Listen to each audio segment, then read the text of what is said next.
you're optimistic and you're hopeful and you're ambitious and you're driven, so too will the people who live here, and so too will this community. And so whoever the next person is, they don't have to be me. Go be themselves, but always be Tampa's biggest cheerleader.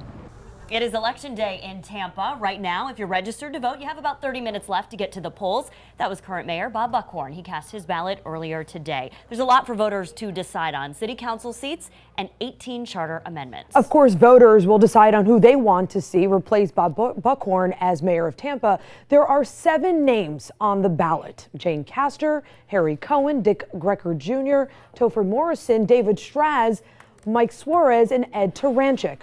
Term limits prevent Buckhorn from running again.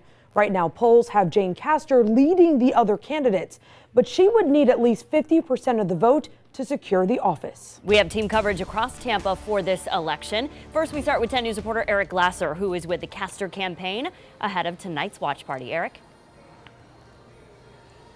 Hey there, Allison. Yeah, we got a little sneak peek for everybody tonight. Really, there's nobody in here except for the folks that are putting this room together here. We're at the Vault and Gin Joint in downtown Tampa, and us. So I want to give you a look around at what it looks like, where Jane Castor's group will be watching those results coming in tonight. If you take a look up on the wall there, you can see Jane Castor's name up in lights. The room itself decorated with monitors with her name on it. The podium over here to my left of where it is that she would eventually speak. And the room decorated, as you can see, we were joking a little bit earlier, with white roses. It looks like they're ready to have a wedding break out here, as well as hopefully for them a victory party. So let's talk a little bit about Jane Castor. Obviously the former police chief here in the city of Tampa. That is her claim to fame and where her name recognition comes from. She was considered successful in lowering the crime here in Tampa. And so as an administrator of a large department, she enjoys right now in the latest polls a considerable lead, about 20% over the next runners, if you will, that being David Straz, Dick Greco Jr.,